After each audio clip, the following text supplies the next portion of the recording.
Hello, doctor Abdussalam Umar with you. ഫാമിലിയുമായിട്ട് ചെറിയൊരു യാത്രയിലാണ്. ഇപ്പോൾ കഴിഞ്ഞ ആഴ്ച ഞാനും വൈഫും മാത്രം നമ്മൾ പറയല്ല ഹണിമൂൺ അറ്റ് 40s 40കൾക്ക് ശേഷം ഭാര്യയുമായിട്ട് സ്വന്തം യാത്ര പോകണമെന്ന് പറയുന്നത്. അതിൻ്റെ ഭാഗമായിട്ട് ഞങ്ങൾ അർമേനിയയിലേക്ക് ഒരു യാത്ര പോയതായിരുന്നു. പക്ഷെ അപ്പോഴേക്ക് മഞ്ഞും ഐസും ഒക്കെ കണ്ടിട്ട് കുട്ടികൾ ഇവിടെ 4 ആൾ ഭയങ്കര കച്ചറ.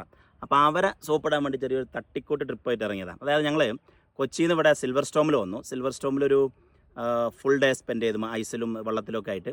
അത് കഴിഞ്ഞൊരു ദിവസം അവിടെ താമസിച്ചു. പിന്നെ ഇങ്ങനെ വാൾപ്പാറ റൂട്ട് പിടിച്ചിട്ട് അവിടെ നിന്ന് പൊള്ളാച്ചിയിൽ നിന്ന് പാലക്കാട് നിന്ന് കോഴിക്കോട്, അങ്ങനെ ഒരു റൗണ്ട് ട്രിപ്പിലാണ്. അപ്പോൾ ഈ ഒരു വീഡിയോ ഇടാൻ കാരണം ഇപ്പം ഇന്ന് 29 നാളെ 30 ന്യൂ ഇയർ വരെയാണ്. എല്ലാവർക്കും പുതുവത്സരത്തിൻ്റെ എല്ലാവിധ സന്തോഷങ്ങളും എല്ലാവിധ പ്രാർത്ഥനകളും. അപ്പോൾ ഈ ന്യൂ ഇയറിൽ 3 ടൈപ്പ് ആളുകളുണ്ടാവും. ഒരു വിഭാഗം പ്രത്യേകിച്ച് ലക്ഷ്യബോധമൊന്നുമില്ല, വെറുതെ ഉയർന്ന് നടക്കുന്നവരായിരിക്കും. ഒരു ഗോളും എഴുതി വെക്കില്ല. ചില ആളുകൾ ഭയങ്കര ആവശ്യത്തിൽ ഗോളൊക്കെ എഴുതി വെക്കും, പക്ഷെ അവർ പണിയെടുക്കില്ല. ചില ആളുകൾ ഗോൾ എഴുതി വെക്കുകയും ചെയ്യും, പണിയെടുക്കുകയും ചെയ്യും. അങ്ങനെ 3 വിഭാഗം.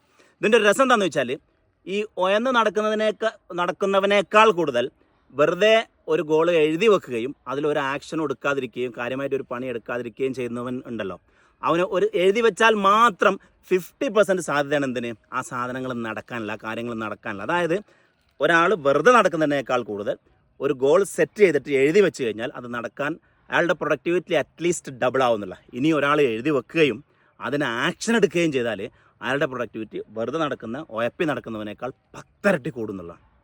അതുകൊണ്ടാണ് ഗോൾ സെറ്റിംഗ് ഇമ്പോർട്ടൻ്റ് ആണ്. ഇനി ഗോൾ സെറ്റ് ചെയ്യാന്ന് പറയുമ്പോൾ എങ്ങനെ സെറ്റ് ചെയ്യുക, എന്ത് സെറ്റ് ചെയ്യുക, ഏത് മേഖലകളിൽ സെറ്റ് ചെയ്യുക, അത് വെരി ഇമ്പോർട്ടൻ്റ് ആണ്. ഒരു ഉദാഹരണത്തിന് ഫാമിലിയുടെ ഗോൾ എന്ത് സെറ്റ് ചെയ്യും? ഇപ്പോൾ ഒരു ഉദാഹരണം, ഫാമിലിയുമായിട്ട് ഇത്ര ദിവസം യാത്ര പോയിരിക്കണം. ഇപ്പോൾ എൻ്റെ കേസിൽ ഞാൻ ഫുള്ള് കറങ്ങി നടക്കുന്ന ആളാണ്. അപ്പോൾ ഫാമിലിയുടെ കൂടെ എപ്പോഴും സമയം അത് ഗോളിൽ എഴുതി വെക്കുക തന്നെ കാണും. കഴിഞ്ഞ വർഷം ഞാൻ എഴുതി വെച്ചു 70 ദിവസം ഫാമിലിയുടെ കൂടെ സ്പെൻഡ് ചെയ്യണം എന്നുള്ളത്. അത് അച്ചീവ് ചെയ്തു. അതായത് ഏകദേശം ഒരു ആഴ്ചയിൽ 6 ദിവസം 5 ദിവസം 7 ദിവസമൊക്കെ ആയിട്ട്, അല്ല മാസത്തിൽ 6 ദിവസം 5 ദിവസം 7 ദിവസമൊക്കെ ആയിട്ട് ആവറേജ് ആനുവൽ നോക്കുകയാണെങ്കിൽ 70 ദിവസം ഫാമിലിയുടെ കൂടെ ഉണ്ടായിരുന്നു. ഈ വർഷം ചെറിയൊന്ന് മാറ്റി പിടിക്കുകയാണ്, 100 ദിവസം 365 ദിവസത്തിൽ 100 ദിവസം ഫാമിലിയുടെ കൂടെ ഉണ്ടാവും എന്നുള്ളത് എഴുതി വെക്കാൻ നമ്മൾ അതിലേക്കുള്ള ഒരു സാഹചര്യങ്ങൾ ഒരുങ്ങി വരും.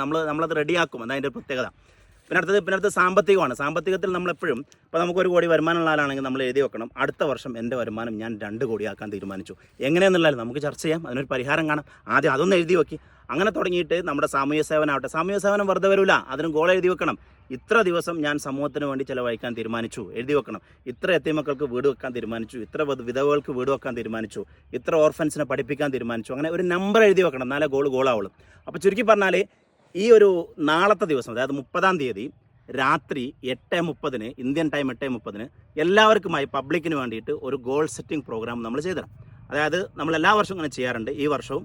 അപ്പോൾ അതിൽ നമ്മളെന്താ ചർച്ച ചെയ്യാന്ന് വെച്ചാൽ, എങ്ങനെയാണ് ഗോൾ സെറ്റ് ചെയ്യുന്നത്, എന്തിനാണ് ഗോൾ സെറ്റ് ചെയ്യുന്നത്, ഏതൊക്കെ മേഖലകളിലാണ് നമ്മൾ ഗോൾ സെറ്റ് ചെയ്യേണ്ടത്, ഫോക്കസ് ചെയ്യേണ്ടത്, അത് ഗോൾ സെറ്റ് ചെയ്ത് കഴിഞ്ഞാൽ പിന്നീട് എന്ത് സംഭവിക്കും, അതിനെങ്ങനെയാണ് നടത്തിയെടുക്കേണ്ടത്, എങ്ങനെയാണ് അതിലേക്ക് ആക്ഷൻ എടുക്കേണ്ടത് എന്നൊക്കെ തുടങ്ങിയിട്ടുള്ള സമഗ്രമായിട്ടുള്ള സൂമിലുള്ള ഒരു ചർച്ചയാണ്, അല്ലെങ്കിൽ ഒരു സെമിനാറാണ്, വെബിനാറാണ് നമ്മുടെ ഗോൾ സെറ്റിംഗ് പ്രോഗ്രാം. അപ്പോൾ എല്ലാവരെയും ജീവിതത്തിൽ ഉയരങ്ങളിലേക്ക് എത്തണം എന്ന് ആഗ്രഹിക്കുന്ന ഏതൊരാളെയും നമ്മൾ ഗോൾ സെറ്റിംഗ് പ്രോഗ്രാമിലേക്ക് ക്ഷണിക്കുകയാണ്. ഏതായാലും ഈ ഒരു വർഷത്തിൽ എല്ലാവിധ സന്തോഷങ്ങളും എല്ലാവിധ അനുഗ്രഹങ്ങളും എല്ലാവിധ വളർച്ചകളും എല്ലാവർക്കും ഉണ്ടാവട്ടെ. കുടുംബത്തിലും ആരോഗ്യത്തിലും സമ്പത്തിലും സമൂഹത്തിലും സ്പിരിച്വാലിറ്റിയിലും ഒക്കെ എല്ലാവരും അടിപൊളിയായിട്ട് വളരട്ടെ എന്ന് പ്രാർത്ഥിക്കുന്നു. എൻ്റെയും കുടുംബത്തിൻ്റെയും ഒരുപാട് പുതുവത്സര സന്തോഷങ്ങൾ, പ്രാർത്ഥനകൾ.